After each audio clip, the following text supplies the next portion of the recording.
E aí, Eduardo? Tudo tranquilo? Tudo certo? Tudo certo. Tudo certo, Lucas. E aí? Estamos aí, né? Um calor infernal no Rio, né? Como sempre. Mas seguimos fortes aí. Não sei se eu invejo. Não, melhor não. O frio eu acho que é a melhor opção do que o calor que tá aqui. Eu vou dar uma esperadinha, que só tem poucas pessoas aqui, a gente Não? dá uma esperada.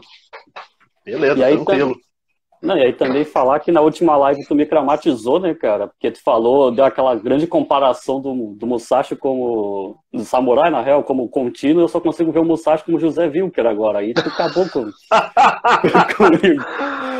Mas é uma boa ideia para um doutorado, né? Não, o Musashi, o José Wilker e o Kojiro virou o Dr. Werneck, tá ligado? Acabou o livro. O livro não existe mais pra mim. É só essa opção que não tem mais como fazer, né? Pô, desculpa aí, mas é uma verdade dolorosa, né? Eu tava lendo semana passada, eu acho. Quando eu tenho tempo, assim, eu gosto muito de ler literatura clássica japonesa, né? Porque tem coisa assim que a gente não chega muito no Ocidente, e quando chega é tudo muito filtrado e tal. Mas tem contos, assim, do século XV que mostra, tipo, o samurai coletando impostos, sabe? O cara é literalmente um contínuo, sabe? Sim, então... A função social de não ter guerra tem que servir de alguma outra forma, não é? Vou continuar dando uma esperada aqui, ver se entra mais gente, né? Pra gente ir começando. Não, tranquilo. Que aí eu já tô deixando tudo aberto aqui pra facilitar a minha vida, né? Vamos lá. Eu acho que vamos ter que começar assim mesmo, né? Porque são 6h03 já, senão acho que a gente vai ficar meio sem tempo, eu acho. Da outra vez a gente ficou sem tempo, mas vamos lá, bora lá. Tá, então, e aí, pessoal, tudo bem? Muito boa noite. Bem-vindo à nossa segunda live de Japão aqui no Poema, né? Que no caso é a gente já tá no 10º episódio, sempre toda sexta-feira trazendo um conteúdo, então a gente tem essa responsabilidade aí de ser o 10º episódio, né? Então, vamos lá, né? O Eduardo, muito obrigado de novo por estar aí aceitando o nosso convite, né? Tá aí participando com a gente. Imagina. Né?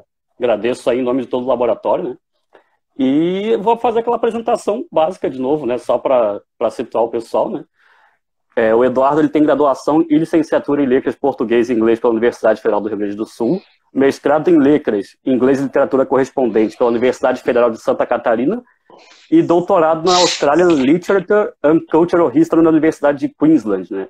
E atualmente ele é nosso professor, aqui não, né? Lá na UFPEL, eu tô no Rio, né? Lá na UFPEL. E atua Agora no curso... tudo é aqui, né? Em tempos de pandemia não tem aqui, não tem lá, é tudo aqui. É verdade, está todo mundo na rede e todo lugar, em tudo ao mesmo tempo, né? Então eu acho que é isso, né? Eu vou partir para o nosso roteirinho, né? Que eu deixei o mais aberto possível para se tiver aquela interação de novo da primeira live a gente conseguir responder e eu não ficar com raiva de caraca, perdi um tempo fazendo o roteiro e a gente não conseguiu seguir. Mas vamos lá, Eduardo, assim, a gente está numa época que eu até tô achando muito interessante, que os samurais meio que voltaram, assim, à tona. A gente está tendo diversas representações, a gente teve o Ghost of Tsushima, né, que está aqui atrás, tem que fazer esse migué. A gente teve agora... Tá jogando já? Não, terminei, 100%, fiz tudo, entendeu? Agora querendo jogar de novo. Pô? Já. Opa, chegou a Dani aí, beijão, Dani. Obrigado aí por estar com a gente, continue aí. E assim, a gente teve a volta do Samurai Jack recentemente, a gente teve Ghost of Tsushima, teve o jogo do Samurai Jack agora, mês passado, menos de um mês de diferença para o Ghost of Tsushima. Então a gente está tendo uma volta muito grande dessas representações dos samurais, assim, e sendo muito bem vista dentro da mídia, de uma forma geral, né? Então, assim, como é que a gente pode tentar explicar o porquê esses samurais fazem sucesso, né? O que a gente pode tentar dar uma pensada nisso? Pois é, Lucas, quando tu mandou essa pergunta, eu fiquei pensando, eu não sei se a gente vai conseguir chegar numa resposta, né, certa, precisa para isso. Mas assim, eu acho que tem muito a ver com aquilo que a gente falou na outra live, né? Se criou um mito em cima dessa figura, né? Enfim, como a gente estava falando um pouco antes de começar oficialmente, né? O samurai ele tem essa vibe ambígua, né? É o guerreiro de um lado e o contínuo do outro, né? E valeu, José Wilker, assim, desculpa, mas de novo eu acho que é importante a gente marcar isso, né? Que a vibe contínua sumiu, Então, só quem pesquisa e quem vai atrás que vai, de fato, entender a real função social dessas figuras no Japão feudal, né? E aí a gente comentou isso na outra vez, assim, que muito disso é mitológico. Claro, tem a questão midiática, né, desde o século XV e XVI, com a questão do Kyoe. Depois o Kurosawa, né, o Akira Kurosawa, ele reinventa essa figura do samurai e, de certa forma, ele dá a figura, né, que o samurai vai ter no Ocidente. Eu acho que, de alguma forma, Lucas, o Ocidente carece de heróis, né? Quer dizer, a gente está sempre carecendo de heróis, de alguma forma. E eu gosto muito de pensar assim, né? Porque a gente tende a associar historicamente, né, o consumo de narrativas midiáticas com heróis a momentos de crise sócio-histórica e econômica, né? Uhum. A gente tem agora essa explosão de super-heróis, Marvel, DC e tal, que são heróis estritamente ocidentais, mesmo que haja heróis orientais dentro desse universo mitológico, eles são construções ocidentais. Então, de alguma forma, a gente sempre tem espaço na nossa cultura para essa figura do herói, né? E, de alguma forma, a figura do samurai que a gente consome é ocidental. É um herói ocidentalizado, né? Porque dificilmente tu vai ver... Cara, pegar Samurai Jack, por exemplo, faz muito tempo que eu não vejo, até nem sabia que tinha voltado, fiquei sabendo esses dias, assim. Mas tu não vai ver, sei lá, tu não vai ver um Samurai Jack ou mesmo, sei lá, um Haomaru num jogo, né, coletando impostos, sabe? Tu não vai ver isso. Tu vai ver, realmente, num Kurosawa, em alguma coisa, vai ter alguns momentos assim, mas a figura que a gente consome no ocidente do samurai, ela é despida dessa função mais mundana, né? Então fica só essa coisa do herói mesmo, do guerreiro, né, do Bushido e aquilo todo, aquela ideia toda. Então, de alguma forma, esse filtro, né, que o Ocidente faz para a figura do samurai ajuda a manter essa ideia, né, do heroísmo latente, digamos assim. Sim, eu estava até lendo, eu li um artigo na época da dissertação até, que eu estava ali na finaleira, que era do Cameron Hurst III, que é um pesquisador mais antigo, década de 80, 90 ali. E ele fez um artigo muito interessante falando sobre Bushido, e ele falou muito dessa apropriação do Musashi, principalmente, e do livro dos Cinco Anéis, pelo Wall Street, né? Que foi o que gerou todo o início de uma tradução nos Estados Unidos. Então, talvez seja por aí selecionar o que a gente vai pegar e o que a gente vai relegar. Vamos pensar desse jeito, né? Sim, e tem essa coisa, esse movimento, assim, anos 80, principalmente, um movimento utilitário capitalista de consumo do que eles entendiam ou que queriam ver como filosofia oriental, né? Então, cara, toda vez que falam em Confúcio, me dá um frio na espinha, porque sempre é vinculado a uma ideia, né, de uma tentativa de ocidentalizar uma noção de filosofia, né? Enfim, eu acho que a arte da guerra, sabe? Sun Tzu, tu vê assim, a arte da guerra para executivos, a arte da guerra para empresários, a arte da guerra para coach, a arte da guerra para empreendedores, né? Então, é uma tentativa, de alguma forma, de filtrar, obviamente, de dar sentido, porque uma coisa que a gente discutiu na outra live, né, Lucas, assim, a gente não tem como dar sentido a esses elementos, a essas figuras culturais, sem conhecer a língua, sem conhecer uma realidade material e cultural, né, oriental. E a gente não conhece, no Ocidente, a gente não conhece. O pouco que a gente conhece, via de regra, é ocidentalizado. Então, quando vê assim, sabe, Sun Tzu para autoajuda, eu acho que é o grande ícone, né, dessa tentativa de dar sentido e tornar utilitário. Porque a gente vive, bem ou mal, a gente vive em tempos de paz, né? Então, como é que tu vai dar sentido para uma filosofia que, entre outras coisas, é uma filosofia de preparação para a guerra em tempos de paz? Então, tu tem que reinventar isso. Com o samurai, eu acho que tem muito algo parecido, assim, né? O samurai como uma figura de guerra, mas o samurai também como um mantenedor da paz. Só que, em tempos de paz no Ocidente, não faz sentido a gente cultuar figuras de paz, porque o Ocidente carece, como eu falei, desses heróis que nos fazem lembrar o tempo todo do perigo que nós estamos vivendo. O tempo inteiro, né? Principalmente no século XXI. O século XXI é um século do medo desde 11 de setembro, né? Então, acho que, como eu falei, a gente precisa dessa questão do herói e o samurai, a figura ocidentalizada do samurai se presta para isso. Porque quando é muito difícil a gente pegar muitas coisas dos samurais e tentar colocar, porque Até o próprio filme, os filmes do Kurosawa ou de outros diretores fizeram um excelente trabalho ali naquela época do pós-Segunda Guerra Mundial. Eles também utilizam o samurai para passar uma determinada mensagem, né? Principalmente o final dos Sete Samurais, aquela transição do Japão guerreiro para o Japão da população em geral sem ser samurai, que aquele é o final metafórico, vamos dizer assim, né? Sim. E a grande questão é que a gente, por exemplo, a gente só cultua muito os maiores personagens, vamos dizer. O Miyamoto Musashi talvez seja uma das maiores representações que a gente tem no Ocidente de pensar o samurai mesmo, e sendo um personagem que nunca foi um samurai de fato, assim. Ele era um freelancer, basicamente, assim, ele serviu uma outra coisa ali. Tá, eu não vou usar o contínuo e tal, mas ele serviu em algumas batalhas ali, mas ele nunca de fato serviu ninguém, entende? Então é muito complicado a gente definir o que é samurai tendo essa visão ocidental da coisa, talvez. Que vira basicamente, assim, sendo bem, bem tosco o asiático com espada, sabe? Que tem uma filosofia e mata pessoas no meio, sabe? Corta pessoas no meio, esse tipo de coisa, entende? É perigoso às vezes. E outra, né? Esse filtro da figura do samurai acontece também no Oriente, né? Acho que isso é importante a gente frisar, né? A gente comentou, alguém perguntou na outra live onde é que entravam as mulheres, né? Nesse imaginário. E aí eu lembro de ter respondido naquela ocasião que realmente elas não entram, mas elas não entram por um motivo muito importante, né? Século XVI, a gente tem toda uma mudança, né, do papel da mulher naquela sociedade, mas assim, se a gente pensar antes mesmo, uma história mais antiga do Japão, né, pega aí, sei lá, ano 200, ano 300, principalmente na invasão da Coreia, né, que foi em 200, cento e poucos, 200 ali, depois de Cristo. Tem ali a Imperatriz Jingu, né, enfim, que é a grande figura, só que é interessante que as mulheres guerreiras, a elas não é relegado o nome samurai.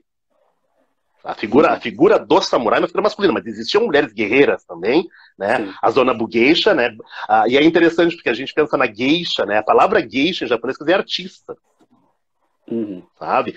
E Bugeisha é artista marcial. Então, Ona Bugeisha é a mulher que domina as artes marciais, e a ela só era permitida o envolvimento em guerra em tempos de guerra, na batalha em tempos de guerra, porque até o momento em que os samurais vão ver a mulher só para procriação, as artes marciais eram para defesa do lar, né? Mas eu tenho, como por exemplo, a Imperatriz Jingu, que era uma guerreira. Isso tem documentos históricos, né? Sim. Que mostram essa mulher na frente de batalha, né? Coordenando a invasão da Coreia, sabe? Onde é que se fala, né, em mulheres guerreiras? A gente pega, por exemplo, na cultura ocidental, vai haver uma reinvenção da samurai, né? E aí a samurai é uma figura ocidental, né? Extremamente ocidental. Muito naquela vibe bom, eu preciso ter uma contraparte feminina para essa figura masculina. Então é importante dizer, né, Lucas, assim, que quando a gente fala em ocidentalização e filtro ocidental, não é só aqui que aparece, né? No próprio Japão isso também aparece.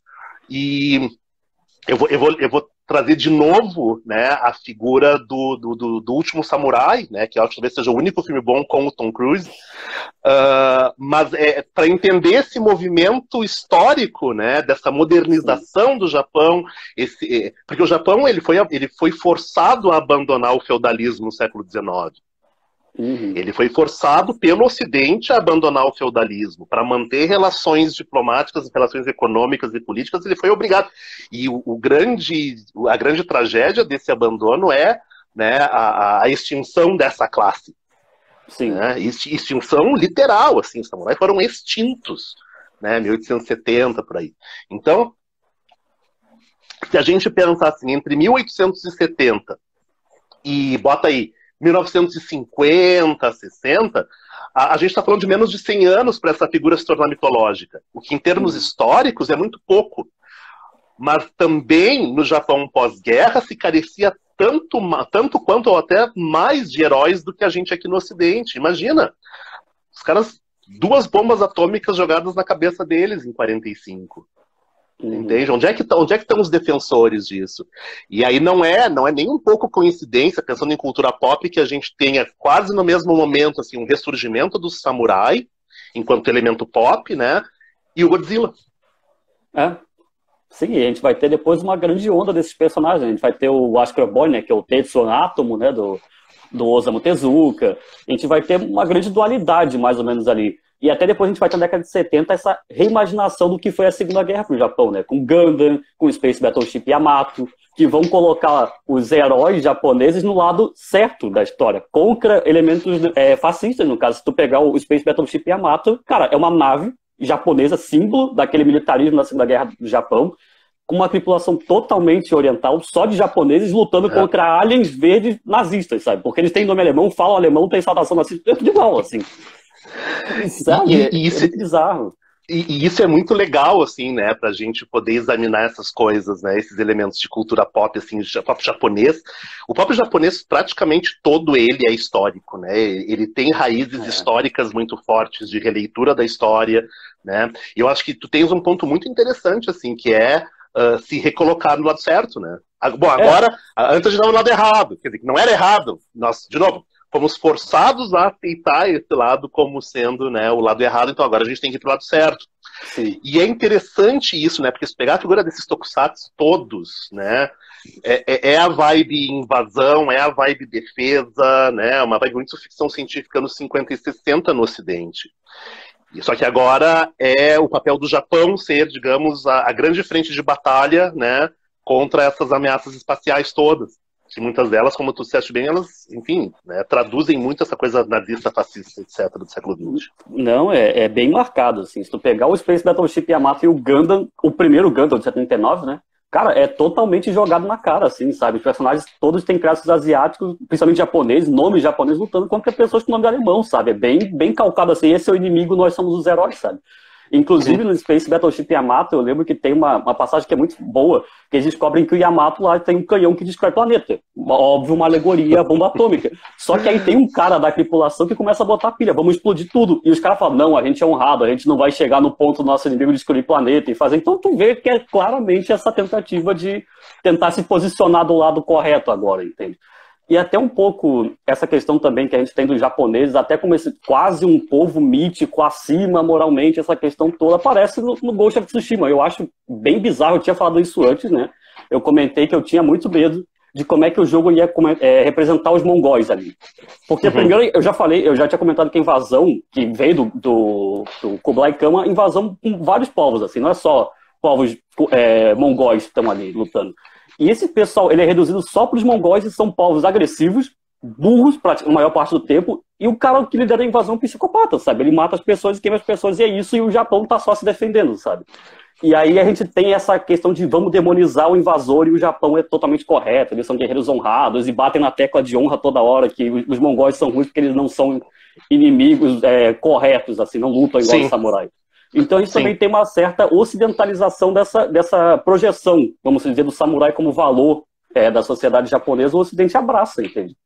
Tanto que tem um livro que eu já critiquei na dissertação, volto a criticar sempre que possível, que é do José Yamashiro, que é um texto que é citado academicamente sempre, né, que é o História dos Samurais, em que ele chama de samuraísmo, que é muito a vibe do Inazune Tobi, sabe? Que todo japonês, ele segue Bushido, ele tem valores morais grandes, e, cara, isso é complexo demais. Reduzir o japonês é só isso, entende? Então é meio problemático essa questão. Sim, mas tu entende que esse discurso, ele é um discurso sedutor para o Ocidente. Sim, sim. Né? Ele é um discurso sedutor, porque é a coisa do desconhecido, né? Eu preciso dar uma cara de sedução para esse desconhecido, que muitas vezes substitui a própria versão real, digamos assim, da coisa, né? Então, como a gente falou da outra vez, assim, essa ideia que a gente tem do samurai como elemento de virtude, ela é muito próxima da ideia que o Ocidente tem do cavaleiro, né?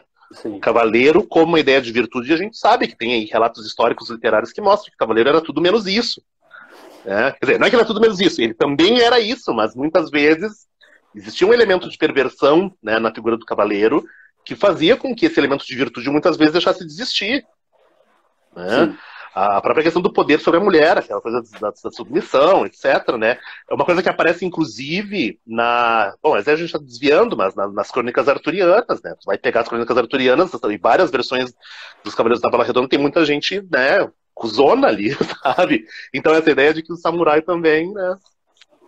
Opa, tem uma pergunta aqui do Maurício, né, cara? Existe no meio nerd otaku um argumento reconhecido que o herói japonês se caracteriza pelo aperfeiçoamento físico, moral, treinamento duro e perseverança. Tá, mas tipo, Tá, isso daí, tu vai continuar, Maurício, ou... Deixa eu ver aqui. Acho que foi só isso. Mas é muito essa questão do Musashi, assim.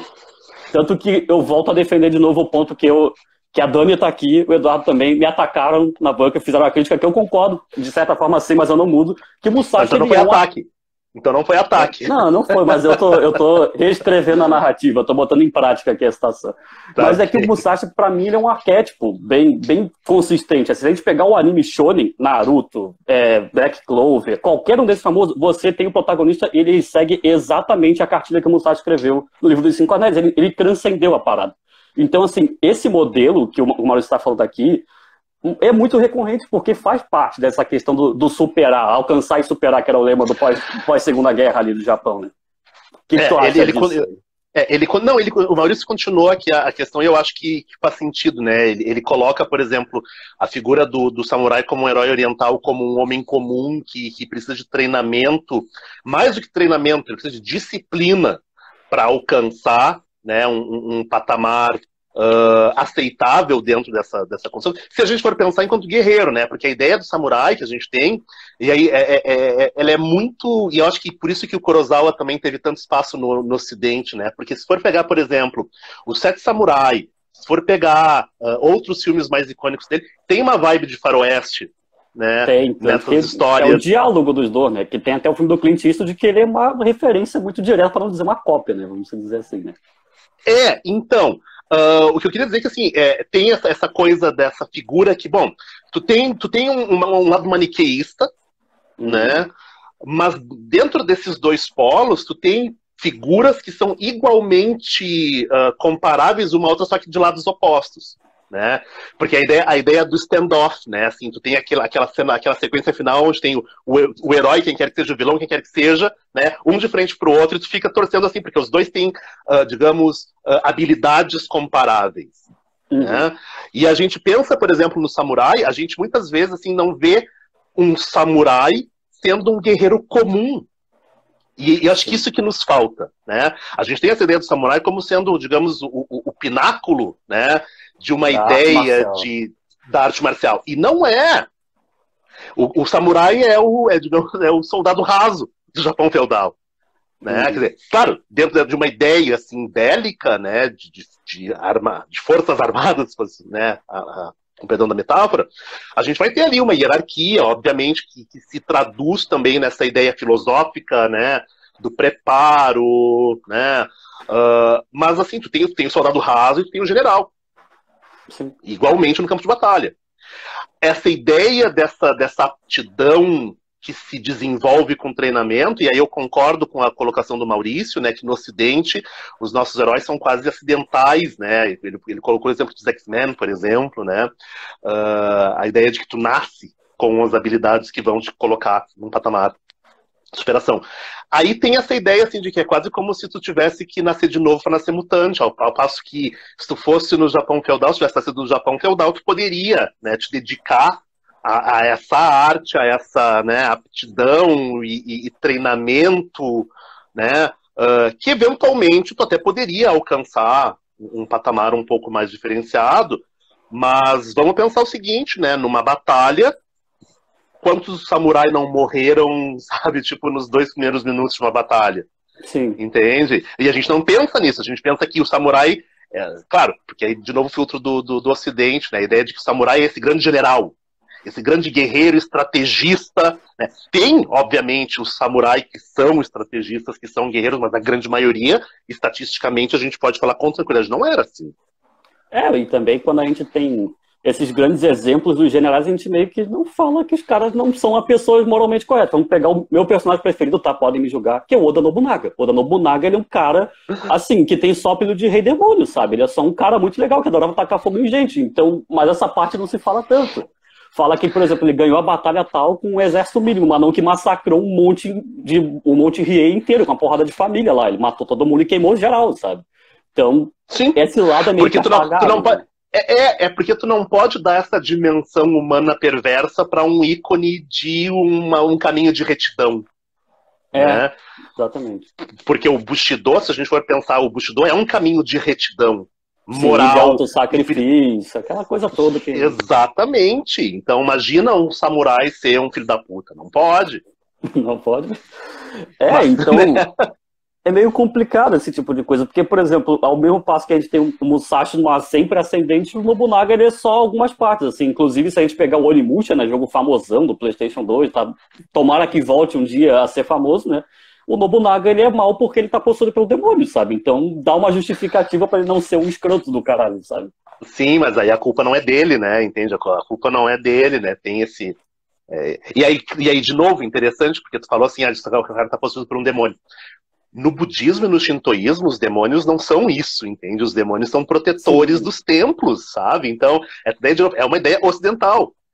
E ela nos cabe, né? Por quê? Porque, de novo, a ideia de que o samurai ele precisa ser um herói de virtude, um herói de retidão, né? E eu acho que por isso que também tem esse consumo desse herói de retidão para essa coisa quase coach de, né, autossuperação, sabe? Sim, sim. De masculinidade, obviamente, porque a ideia, né, é uma versão de masculinidade oriental que, na verdade, é invenção nossa, né? Não tem nada. Não, com certeza. Não que não tenha nada, tem muito pouco. Sim. E também teve uma situação que estava falando ali dos super-heróis, né, para voltar um pouco o que o Maurício falou. Se a gente pegar, vamos tentar pegar um pouco das representações desse, perto do que o super-homem que Humberto Eco coloca, né? Aquele homem pilar da moral, acima de tudo, que é o farol da bondade humana, vamos dizer assim. Aqui no que no caso do super-homem é um alienígena, né? Exatamente. Um cara que vem de fora, né? Que é importante dizer, né? No caso do super-homem é um alienígena, né? Porque a gente não tem condições de promover ou de criar uma figura. Não, mas é verdade, assim. Sim, eu sei, faz todo sentido. Nós não temos condições, mas enfim. E a gente pega o super-homem que esse cara é inabalável, que tem a fraqueza dele, cara, é muito pouca vezes o super-homem ficar tão mal assim com a criptonita. Mas se a gente pegar um cara parecido com ele, não vou pegar o Goku, porque o Goku é um idiota do caramba, eu acho que ele não cabe nesse parâmetro. Desculpa, pessoal que vai Dragon Ball, não vou ficar falando bem do desenho aqui, que eu não sou muito fã, não. Mas assim, a gente xingar, tem... hein? Vamos xingar. Cara, eu não gosto de Naruto, cara. Eu sou xingado todos os dias na internet, então não tem problema. Tamo junto. A gente tem o All Might do My Hero Academia, que eu acho que ele é um arquétipo muito interessante. Porque o que acontece? Ele é um cara que não tem poderes, ele quer ser o símbolo da paz. Ele quer se abnegar. Referência a Bushido, quase uma morte. Ele prefere abrir mão da vida normal como cidadão para virar o farol para a humanidade. Ele fala lá a questão da estatística e tal. Ele recebe o poder, ele vive uma vida só para isso, só para ajudar as pessoas. E ele é um cara mortal. Ele só pode, depois que ele tem a luta dele lá, ele só pode ficar 3 horas como herói. Mesmo assim, ele decide o sacrifício. Coisa que é muito complicado, assim, sabe? Tu vê que esse padrão do herói japonês é o cara que tá aberto a morrer, sabe? Ele vai se sacrificar pelos outros. É uma coisa que não que o super-homem não vai fazer, ele com certeza faz. Mas é muito mais difícil da gente crer que o super-homem possa morrer, e é mesmo quando ele morre, ele vai voltar, né? O All Might não, Sim. Ele com certeza morrer, ele é mortal, ele tem essa fraqueza, vamos dizer assim. Isso aí remete aos kamikaze, né? Remete à ideia do harakiri. Do harakiri, sim. Inclusive tem um livro aqui que eu deixo como recomendação, não sei se você conhece, Eduardo, que é do Ivan Morris, que é sobre os heróis trágicos japoneses, assim, que ele faz um grande apanhado, né, de livros sobre ele samurai, basicamente, esses heróis, como a tragédia está sempre ligados a eles, né, essa mortalidade, entendeu? Então é bem interessante, é um arquétipo recorrente, vamos dizer. Inclusive tem uma pergunta aqui da chefa, né, da Daniela, perguntou para você falar um pouco mais dessa questão da masculinidade. Então eu vou deixar contigo que talvez seja mais... Isso é uma coisa que me ocorreu recentemente, assim, né? Essa ideia de que a figura do samurai pro Ocidente é uma construção masculina, né? A gente comentou isso um pouco antes, do apagamento, né, da Onna Bugeisha, da guerreira, né, que não chega no Ocidente. Mas eu tava pensando, esses dias eu tava vendo um vídeo de coach, assim, que a ideia, né, esses vídeos de coach são muito engraçados, né, lamentavelmente são muito engraçados, a gente não pode rir da desgraça alheia, mas é só o que nos resta. Que é a ideia, assim, né, tu conseguir usar essa imagem, né, de superação e do guerreiro para a construção de um ideal de masculinidade ocidental. Né? Como se isso fosse capitalista, né, do investidor. Sim, como se as artes marciais japonesas fossem exclusivamente um território masculino. Né? Então esse apagamento, ele, na verdade, claro, ele é um apagamento que aconteceu no Oriente também, mas a ideia do mito, né, não se permite que esse mito seja estendido para as mulheres. Então, por isso que, de alguma forma, essa ideia do samurai, ela vem muito agarrada com essa noção de construção de uma ideia de masculinidade, de defesa, de honra, como se esses valores fossem valores exclusivamente masculinos, né? A defesa da pátria até ok, no nosso caso da cultura ocidental são poucos as nações que permitem as mulheres servirem o exército, ok? Mas a ideia de honra, sabe, onde é que está? Né, em que livro filosófico está que essa noção de honra vinculada a uma ideia de batalha seja uma noção estritamente masculina? Né? No Japão, até século XVII, não era. Mas para nós aqui, se a gente for pegar a figura do samurai, é.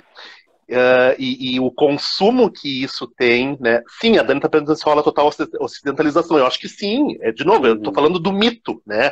O samurai mítico ocidental, essa construção ocidental de uma figura histórica oriental. E aí a gente pode, de repente, analisar né, pessoas muito mais hábeis do que eu, como tu e a Dani, podem pensar, né, como é que isso se dá historicamente, mas eu acho que tem um ponto importante aí que cabe investigar. Né? Porque, por exemplo, eu sempre fico pensando nessas narrativas, né, onde é que entra a questão da sexualidade. E é uma coisa mais uma loucura minha, assim, é coisa minha. Mas, por exemplo, o samurai, se tu for pegar nessas grandes narrativas, o samurai, ele é quase assexuado. Entende? Ele é uma figura que ele supera tanto a questão corporal, né, que quase como se a superação fosse espiritual e ele não precisasse dos prazeres carnais. Não, ó, eu vou falar que não é só você, eu vou defender, eu defendo o ponto, tanto que, assim, mais um motivo para me criticarem e me odiarem. Eu não gosto do livro do Musashi. O livro mesmo, eu detesto. Eu acho um livro muito chato. E principalmente porque o Musashi é um incel, cara. Sendo muito claro, o Musashi é um incel.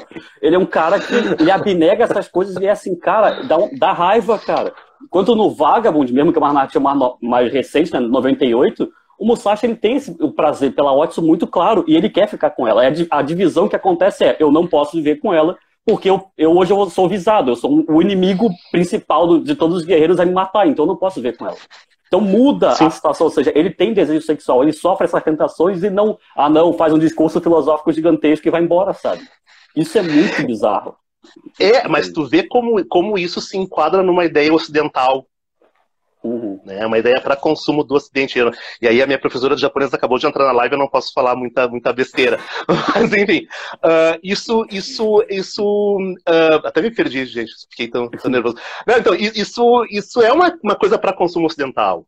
Né? E a gente volta de novo para essa ideia de superação, de virtude, de honra, desses valores filosóficos que são valores espirituais, e aí é quase como se o carnal, o corporal, fosse um obstáculo a ser superado. Né? E tem uma coisa que é quase psicanalítica nessa leitura, mas que eu acho que cabe, né? Que é justamente isso, assim, eu preciso me... Bom, aí tem uma ideia que é, de novo, como o Ocidente vê o budismo, né? Essa ideia assim, eu preciso abandonar os prazeres da carne porque existe um mundo que é platônico, uma ideia platônica, na verdade, né? De um mundo que é um mundo superior e tal, que é um mundo intangível. E, de novo, assim... porque a questão do samurai ela se torna ambígua, ela se torna ambivalente, porque eu preciso superar essa ideia do corpo para que meu corpo seja funcional para a defesa da honra, do território, né? Mas, de novo, essa é uma visão que o Ocidente tem. Porque eu preciso no Ocidente, trabalhar o tempo inteiro com essa dicotomia corpo-alma, corpo-espírito. Sim. E aí, assim, a gente comentou muito sobre essa situação, mas como é que a gente pode tentar traçar vamos supor, uma origem, um ponto assim específico dentro dessa grande história que os samurais estão aí no Japão, né, que é um período realmente muito extenso, né, de como é que começou essa mitificação, assim, essa remitificação dos samurais, quando eles olham para si mesmos e começam, cara, vamos tentar colocar ali. Pós-guerra. Certamente, isso aí é tranquilinho de falar, né? Bota aí, década de 50. Tá? Não que isso não acontecesse antes, mas volto a dizer, vamos pegar assim, o grande momento de descontinuidade do Japão contemporâneo é 45. Né? Sim. Tem lá, e eu estava dando uma aula sobre isso semana passada, casualmente, uma aula de história estadunidense, né? A pergunta que fica, por exemplo, por que não jogaram a bomba em Tóquio, por exemplo? Sabe responder?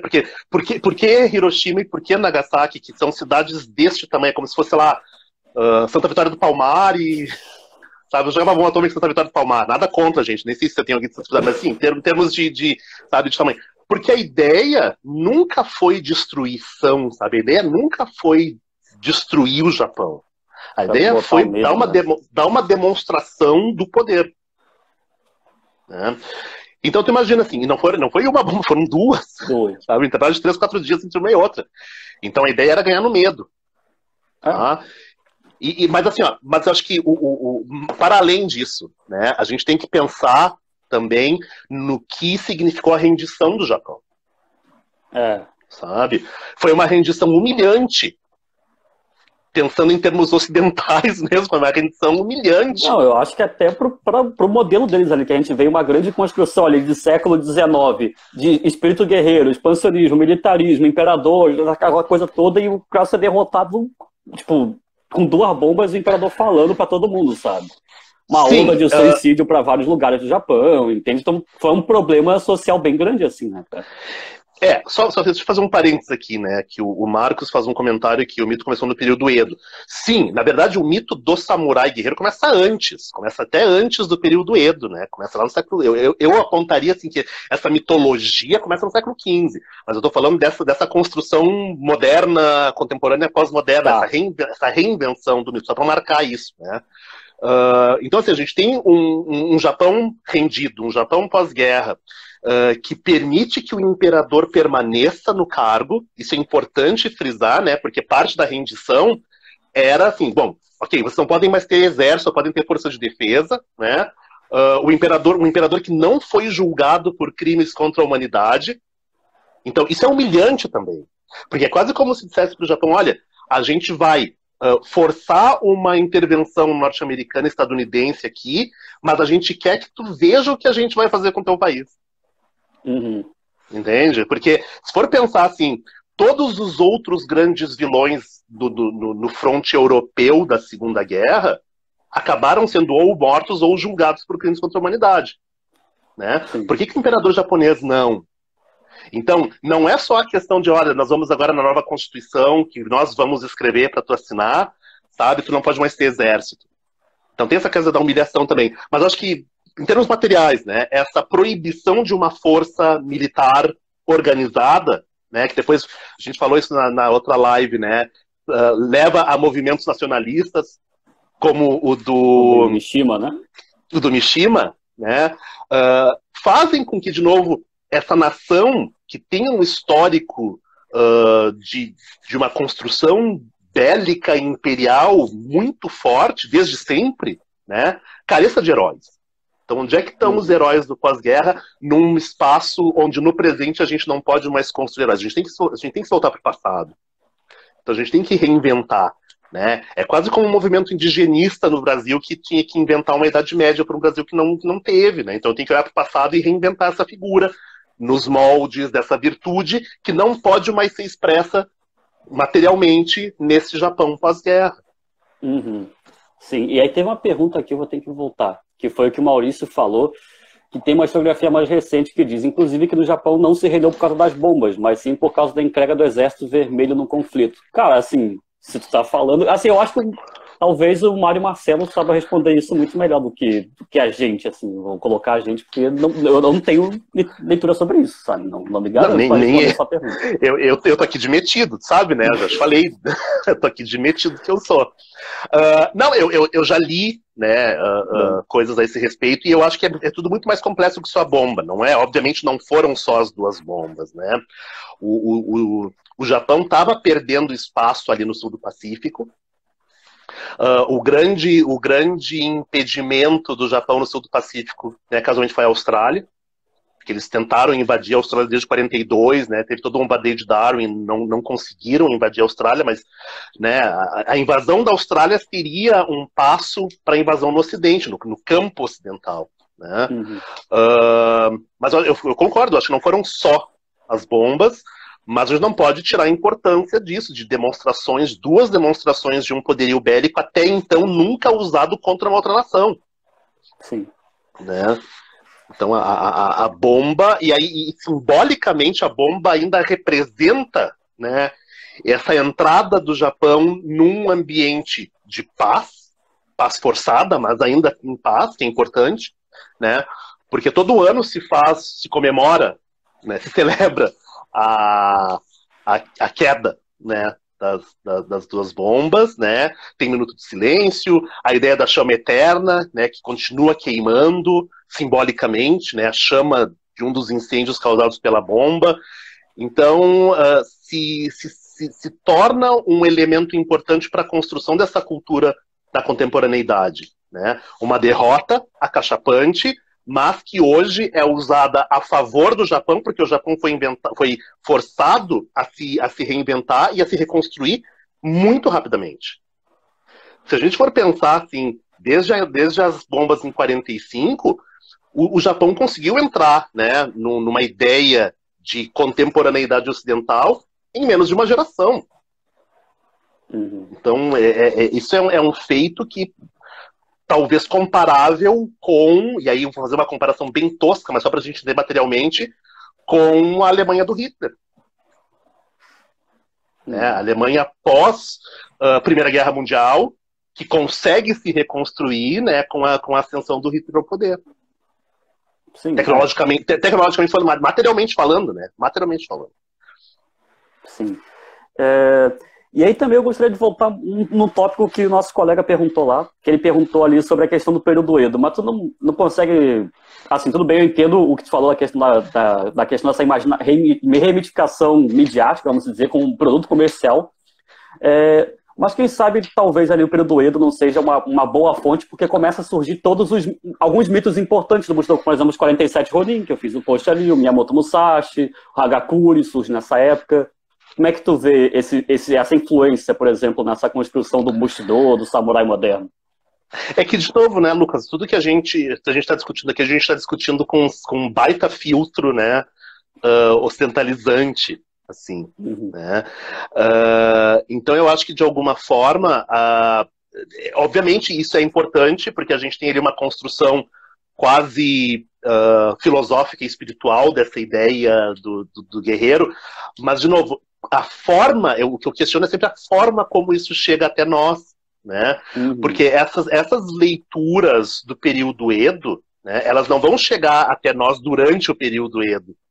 Elas vão chegar depois, elas vão chegar nesse momento de ocidentalização do Japão, de abertura do Japão para as nações, né, ocidentais, e aí é quase como se, a gente falou isso na outra live também, fosse quase que um projeto pessoal de alguns japoneses encaixotar isso para consumo do Ocidente. Então, assim, eu não tenho nem assim, nada de conhecimento da cultura japonesa para poder me aprofundar a dimensão real desses mitos dentro da cultura japonesa sem a influência da ocidentalização.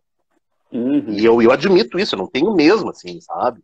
Eu acho que teria que alguém fazer um exercício de imersão muito grande nessa cultura, e aí através da língua, principalmente, para ver documentos, fontes históricas e até mesmo literárias, para ver se o tamanho desse mito sem a influência da ocidentalização, o que é uma tarefa bastante difícil para um ocidental fazer, porque a gente já tem isso dentro do nosso arcabouço. Entende? Então eu fico sempre um pouco tentado, eu acho que é um baita desafio, já te falei que isso é para doutorado, tá? Pensa muito nisso, né? Conseguir uma bolsa para fazer um sanduíche, de repente, no Japão, que permita, né, te aprofundar nas fontes históricas. Né?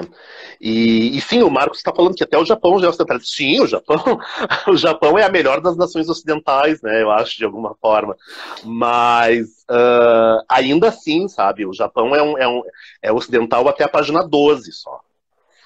Né? Se tu consegue ler da página 13 em diante, aí tu vê que a coisa não é bem assim. O Japão, eu falei isso na outra live também, né? Ele tem um verniz, a cultura japonesa, a nação japonesa se coloca um verniz que nos engana muito. Nos engana demais. A gente acha que sabe as coisas e chega lá, existe esse deslumbre com esse verniz, né, japonês, mas assim, é só tu conversar 20 minutos com um japonês na rua, tu vê que a coisa não é bem assim, né? E mesmo essa mitificação desse verniz também, ela cai muito rapidamente. Só que, de novo, eu vou sempre defender isso. Tem que saber a língua. Né? Tem que saber a língua. Porque senão, olha, a gente vai ficar só no verniz, entende? A gente fica com aquilo que o Japão quer que a gente veja. Sim. E mesmo, né, mesmo essa coisa mais grosseira, mais bizarra da cultura japonesa que nos chega porque querem que nos chegue. Tem muita Sim. coisa né, nas profundezas que só estando lá mesmo tá. Não, e aqui eu já posto logo o Maurício, como sempre, dando essa grande ajuda nossa. Ele pergunta uma coisa que eu acho muito interessante. E o inverso? E essa apropriação de elementos ocidentais pelo Japão? Até que ponto isso se torna interessante, assim? Cara, eu acho que assim, ó, é engraçado. Os filtros acontecem dos dois lados, né? É uma dialógica. Vai e volta. E aí eu vou dizer novamente, e eu acho que vai fazer mais sentido agora, que a coisa da língua é importante, né? Eu venho das letras, obviamente, sou da literatura, então para mim tudo passa por uma construção linguística discursiva, né? Mas linguística material também. Da mesma forma como a gente sabe quase nada de japonês no Ocidente, achar que os japoneses falam inglês fluentemente e, portanto, têm acesso, né, a uma cultura ocidental via inglês é uma grande mentira, uma grande falácia.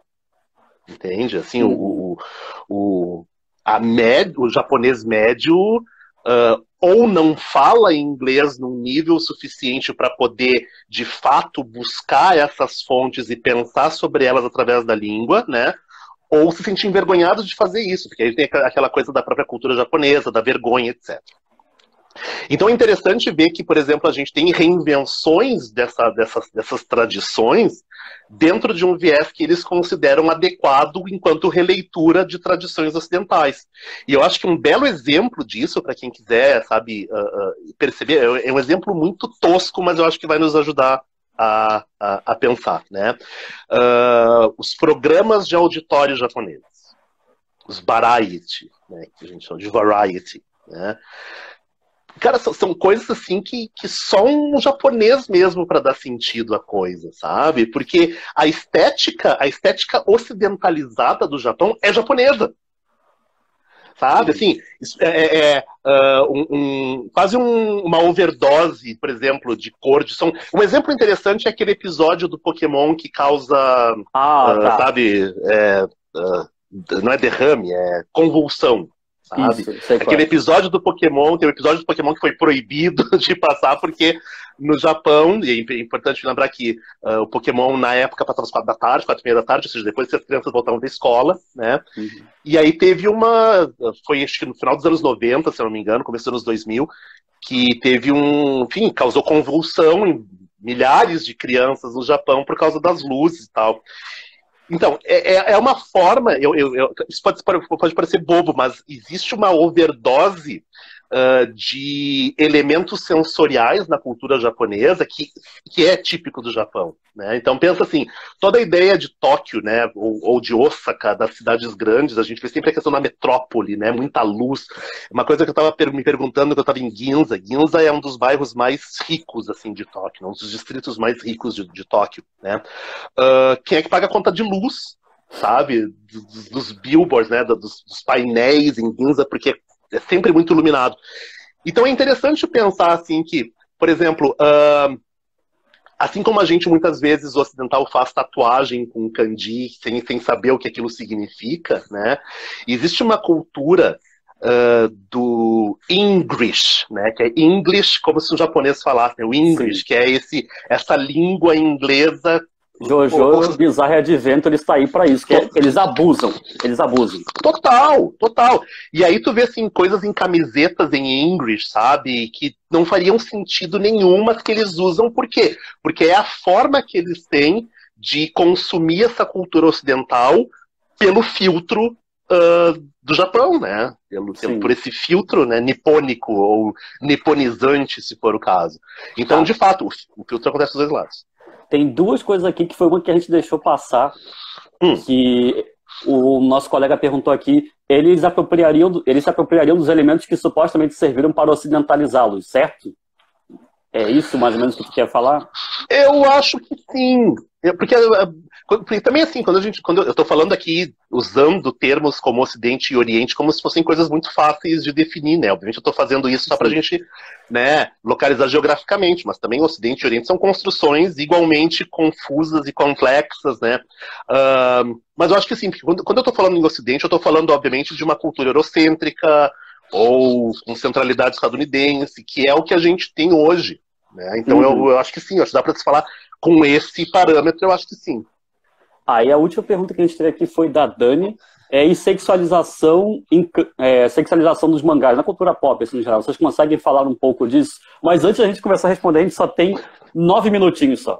Então, assim, eu acho que é um tema muito complicado. Eu mesmo já falo, não tenho como debater isso, por mais que eu tenha bastante leitura em mangá, esse tipo de coisa, não é algo que eu esteja confortável, vamos dizer, em falar, a não ser que eu fale alguma coisa muito errada aqui. Então eu vou me abster dessa. Eu vou falar um pouco que eu sei também, porque eu não sou um leitor assim de mangá, né? Mas assim, tem obviamente subgêneros, né, dos mangá, o hentai e yaoi, que são os mais conhecidos, que são centralmente sexualizados, né? E eu acho interessante pensar, por exemplo, a questão do yaoi, né? Seria, digamos, os mangás gays, né? Sim. Na verdade, assim, quem consome yaoi, né, são meninas adolescentes japonesas. Então, o mangá yaoi, ele é escrito para garotas. Sim. Né? Ele é escrito para... E aí a Renata, no Coisa Japonesa, faz uma lembrança interessante, que a gente falou isso, a ocidentalização começa com os portugueses, é verdade. O Nobunaga já consegue as armas dele através dos portugueses, então já tem a chegada lá. Né? A coisa ali da engenharia reversa que a gente comentou da outra vez, né? Então, assim, voltando, os yaoi, eles não são... Pornografia ocidental tem, via de regra, como público-alvo quem é retratado nessa mídia. Né? Então, pornografia gay ocidental vai ter homens gays transando, pornografia lésbica, é muito estanque nesse sentido. Né? Primeiro que eu não considerei a pornografia nos moldes ocidentais, porque aí a gente vai entrar numa outra discussão, em 6 minutos a gente não teria nem como tocar na superfície disso. Mas eu acho que é interessante pensar que essa visão de sexualização ocidental não serve. Ela não serve para falar de Oriente, ela não serve para falar de Japão. Não serve. A gente está falando de categorias que funcionam na nossa comunidade ocidental. Né? Então, só para pensar, por exemplo, que eu tenho todo um corpus de um tipo de literatura, né, que no Ocidente se consome como pornografia, mas que no Japão tem uma outra dimensão. Eu não saberia nem dizer que dimensão é essa, mas só posso dizer que eu sei que não é a mesma coisa que é para nós. Não é, porque é muito bizarro. Eu já fiz o exercício de ver, não dá, eu não consigo assistir porque eu acho muito estranho toda aquela construção. Para eles talvez faça muito sentido, mas para a gente eu acho que é muito difícil de ser palatável, vamos dizer assim. E assim, quando a gente fala em sexualização, a gente tem que sempre lembrar que o Ocidente ainda, para quem não conhece a língua, para quem não conhece a cultura, só acha que sabe, é outra coisa. Né? A gente tem uma ideia muito falsa do que é o Japão, via de regra, né? Muito falsa do que é a China. Eu acho que em algum momento teria que trazer alguém aqui para falar de China, de Coreia, né?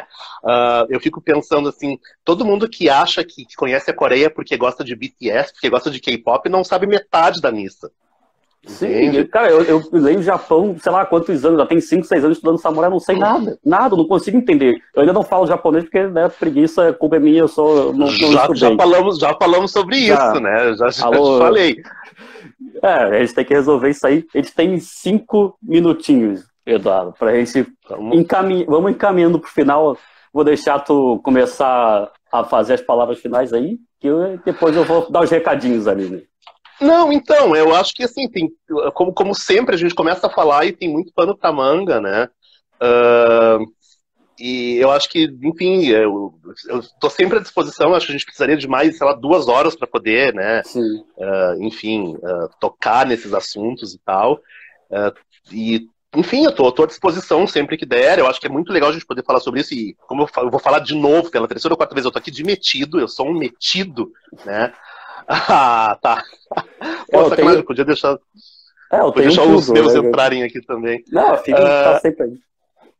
Então, assim, eu tô aqui de metido mesmo, né? Mas eu acho que é o tipo de coisa que, enfim, eu gosto de trazer, porque, enfim, eu acho que nos faltam espaços como esse pra gente discutir essas coisas, né? Uhum. E, como eu falei, assim, eu tô sempre à disposição, me convidem, eu sempre, a agenda estando aberta, obviamente eu vou aceitar. E eu acho que, volto a dizer assim, ó, a gente acha que o japonês é uma língua difícil, o japonês é uma língua muito fácil, e eu não estou falando isso só porque eu estou aprendendo japonês já há muito tempo, né? Eu sempre apoio, por isso que eu meio que tenho desistido. Assim, ó, não, é uma língua fácil, mas como toda língua estrangeira, ela tem seus desafios, mas ela abre portas para uma questão cultural que é muito legal, sabe? Quando a gente começa a entender os sentidos dos kanji e a gente começa a entender sentido, assim, coletivo, né? É um mundo todo novo que se abre. A gente ganha, sabe, uma coisa nova de cognição, entende? E isso nos permite enxergar certas questões culturais muito legais. Então eu volto a dizer assim, aprenda o japonês. Vamos lá. É porque a gente só tem 3 minutos, eu tô muito neurótico com o tempo para não ficar algo muito estranho. Então, assim, primeiro eu vou fazer o anúncio, né? Muito obrigado de novo, Eduardo, foi muito legal. Se vocês quiserem mais lives, tá aí, aceitamos sugestão de tema, a gente quer continuar conversando, ou até trazer outros pesquisadores, quem sabe a gente conseguir contato. O Maurício colocou aqui alguma coisa, falar de literatura medieval, que eu também só sei de metido, mas me convidem que eu venho. Aí seria interessante. E aí eu quero fazer os anúncios, né? Que agora tem a surpresa, tem que fazer a surpresa aqui também. O primeiro é da live da semana que vem, toda sexta-feira o Poema vai continuar fazendo as suas lives, né? Então a gente vai ter o 11º ciclo de live, né? Que vai ser com a Daniele, dona da porra toda, como o Eduardo mesmo já disse na live passada. E o Lucas Gribalski, me desculpe se eu falei o nome errado, né? Mas eu respeito muito o trabalho, adoro o trabalho dele, que vão falar sobre a Idade Média no século XIX, que é um tema maravilhoso, maravilhoso, maravilhoso mesmo. Então, continue aí acessando. E agora, vem um anúncio aí que eu vou fazer uma palestra, né, cara? Finalmente foi convidado para falar da minha pesquisa da dissertação na UEG, lá em Goiás, pelo grupo do Anijarme, que eles estudam animação japonesa, fui convidado. Então, sexta-feira, dia 11, né, eu vou fazer a palestra, depois eu vou compartilhar aqui no Poema para vocês fazerem a inscrição lá, e eu vou estar falando sobre a pesquisa, que foi uma leitura comparativa, vamos dizer assim, entre o Musashi, o romance Musashi e o Vagabond, e vendo o que aconteceu de mudança e o que essas mudanças podem significar. Então é isso aí, pessoal, esses são os convites aí que eu queria fazer, eu tô, de certa forma, ansioso, que eu acho que foi uma praga do Eduardo e da Daniela, né, que falaram para largar a pesquisa. Né? A gente sabe o que a gente fala, né? A gente já está na estrada há algum tempo, a gente sabe o que a gente fala. Sim, então eu acho que é isso aí, pessoal. Muito obrigado mesmo por assistir a live, o Eduardo por estar aqui, né? Esse último minutinho. E chamei a gente volta. E a Phoebe também está aqui para dar tchau. Ela está toda produzida. Com certeza, né? Tomou banho hoje. Então tá, pessoal. Arigatou gozaimashita. E sempre que me convidarem, estarei aqui. Então é isso aí, pessoal. Muito obrigado. Aproveita aí, boa sexta-feira e até a próxima live. Valeu! Até!